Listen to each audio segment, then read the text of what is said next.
This is Chapter 2, Functions and Their Graphs, Section 2.7, Transformations of Functions. Reading from the notes, a transformation of a function f as a function g that preserves the basic characteristics of the graph of f, but modifies the graph's position, orientation, or shape, and does so in a predictable manner. That is, we can look at the equation that defines the transformation and predict from the form of the equation how it will affect the graph of the more basic function to which it's related. There are a number of different types of transformations. They can be classified in terms of being rigid or non-rigid, depending on whether the exact shape is preserved or the shape gets changed. That is, there's a stretching or shrinking of the graph of some sort. We'll begin with some rigid transformations and begin with vertical shifts, or up or down shifts in other words. Given a function f and a constant c greater than 0, that is a positive constant c, the graph of y equals f of x plus c is the graph of f shifted up c units, and the graph of y equals f of x minus c is the graph of f shifted down c units. So here we're assuming c is a positive constant, and f should be a function that we have some familiarity with. We sometimes call f the parent function. Example 1 illustrates a couple of vertical shifts related to the absolute value function. The graph of f of x equals absolute value of x is shown below. Graph the given function. First equation is y equals absolute value of x plus 1. Now, if we say f of x is absolute value of x, we could rewrite this as y equals f of x plus 1. And comparing to the rules for vertical shifts, we see that this would represent a shift of the graph of f up 1 unit. So every point on the graph of the absolute value function moves up 1 unit. For example, the point at the origin moves up to 0, 1. The point at 1, 1 moves up to 1, 2. The point at 2, 2 moves up to 2, 3, and so on and so on. All of the points move up 1 unit from where they were originally. So I'm just showing the set of points, point by point. And you can see that it's exactly the same shape as before, just moved up 1 unit.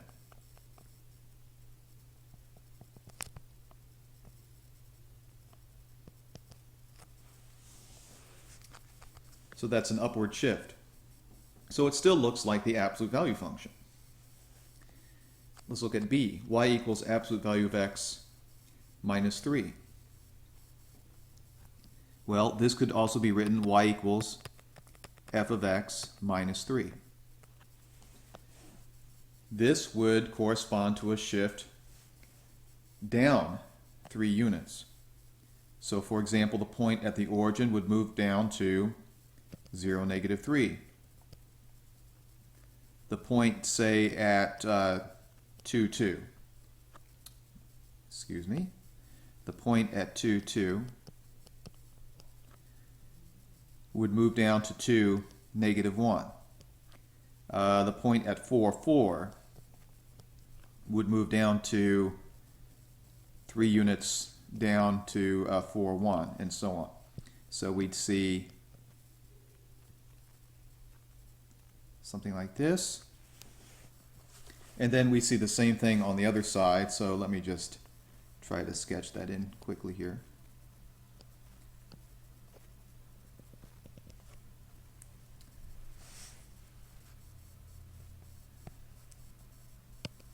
Sorry, I have all sorts of things popping up on my screen here. And then I have things disappearing as well. Let me try again.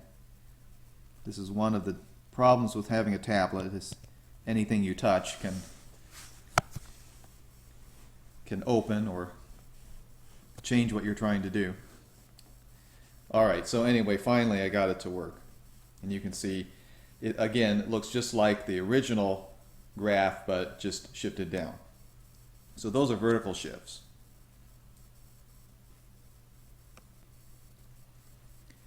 We now turn to horizontal shifts.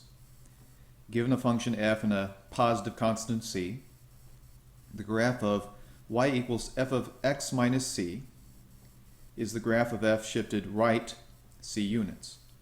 Notice the subtraction of c occurs, so to speak, inside the function. Rather than subtracting from f of x, we're subtracting just from x. This is what distinguishes a horizontal shift from a vertical shift. And then the second one, y equals f of x plus c, is the graph of f shifted left c units. So if you subtract from x, you shift to the right. If you add to x, you shift to the left, which is probably the opposite of what you might expect. But with horizontal shifts, that's the way it works. I'll try to explain in a moment why it works that way.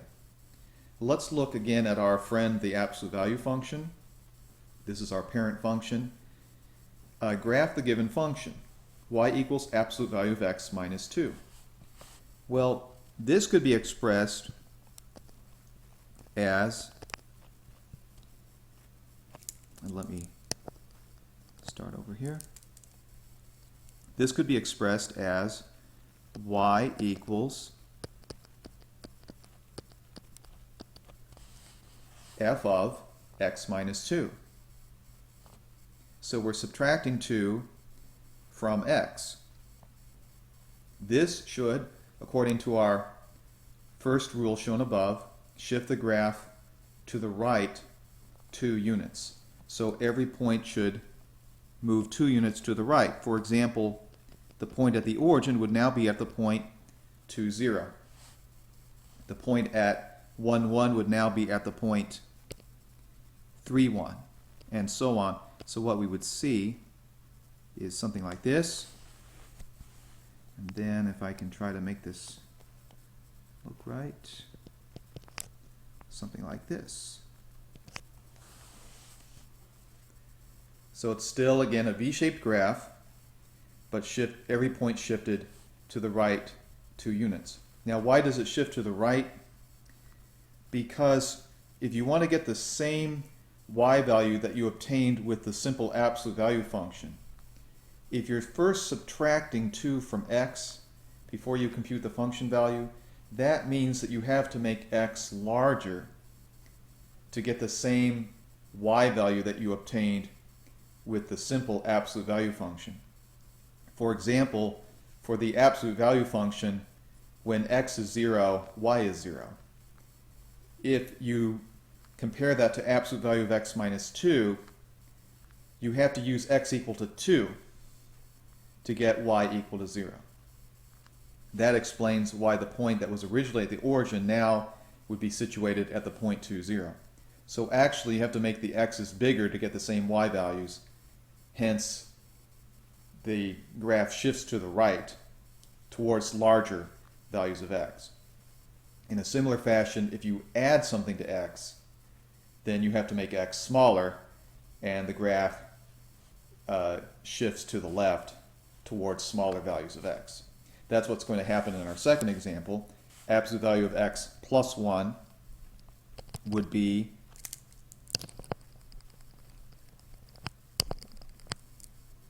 y equals, excuse me,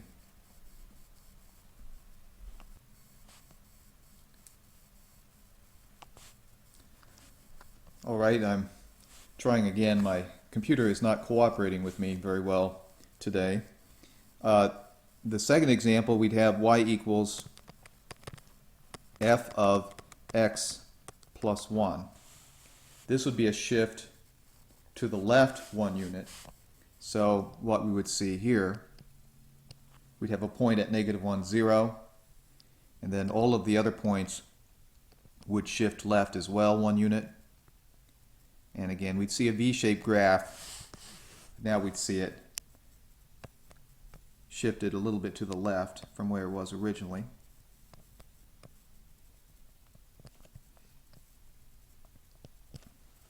Like so. So again, you can see the distinction between a horizontal shift and a vertical shift is where are you adding or subtracting. If you're adding or subtracting on the outside of the function, it's going to be a vertical shift. If you're adding or subtracting on the inside of the function, it will be a horizontal shift. And with horizontal shifts, the shift moves in a direction opposite from what you might expect. You need to keep that in mind as well.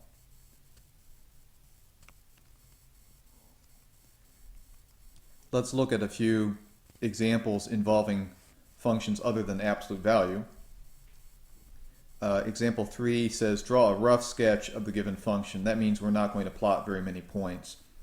We just want to get a basic idea of what the graph looks like. The first one is y equals square root of x minus 2. Our parent function here is the square root function. F of x equals square root of x. So this would be y equals f of x minus 2. The square root function, as you may recall from the previous section, comes out of the origin in it's basically like a parabola opening to the right, but just the top half of that parabola. If we subtract 2 from f of x, it's going to shift every point down 2 units. So I'll just move I'll show where the point at the origin would be located. That would be now at 0, -2. And then every other point would also move down 2 units, and the basic shape would be something like that.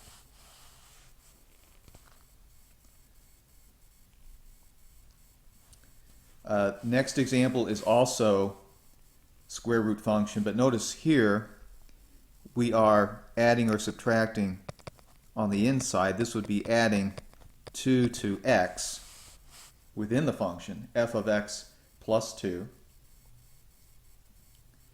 And if you're on the inside of the function, adding or subtracting, it means that the shift will be to the left or to the right. In this case, the shift is to the left since we're adding. So take every point and shift it left 2 units, and the basic shape, again, it's the same square root function, so something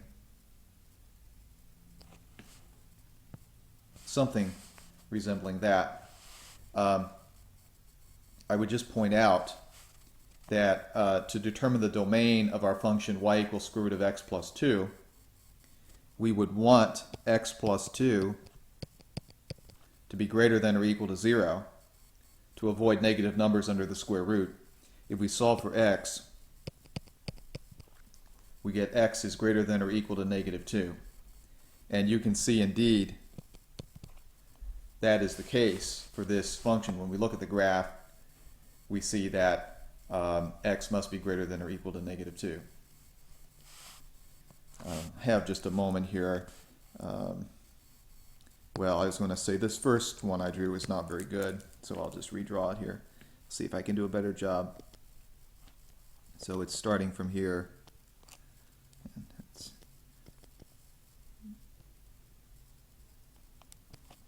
a little bit more like that. It should be kind of roughly parallel in terms of kind of mirroring the shape of the original graph. So anyway, looks like I'm about out of time, so we'll pick it up from here in the next video.